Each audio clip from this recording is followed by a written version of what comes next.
تصنيع الملابس يعني رحلة المنتج من أول الفكرة لغاية لما يبقى قطعة جاهزة للبيع، وده غالبا بيشمل تصميم الموديل، اختيار القماش والخامات، عمل الباترون، السامبل، القص، الخياطة، التشطيب، التعبئة والتجهيز. لكن مش كل مصنع بيقدم نفس مستوى الخدمة، ومن هنا بيظهر الفرق ما بين السي ام والفوب.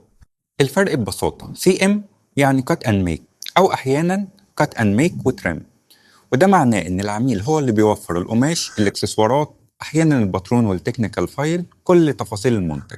المصنع دوره الأساسي يقص، يخيط، ينفذ المنتج. يعني باختصار العميل جايب كل حاجة تقريبا، والمصنع بينفذ التصنيع فقط.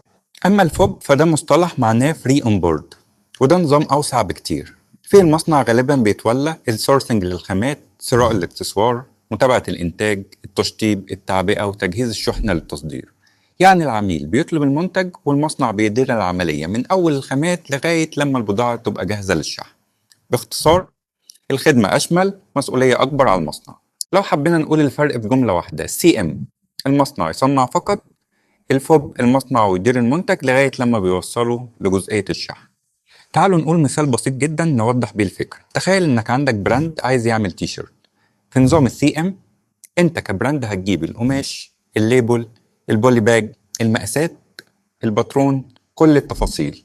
المصنع هيقص ويخيط فقط. في نظام الفوب انت بتحدد شكل التصميم، الجودة المطلوبة، السعر المستهدف، والكمية، والمصنع هو اللي يشتغل على باقي المنظومة ويجهز لك المنتج للشحن. نظام السي ام مناسب لو عندك خبرة في الخامات، عندك موردين جاهزين، عايز تتحكم في كل تفاصيل المنتج، عندك تيم إنتاج ومتابعة. أنت اختار الفوب.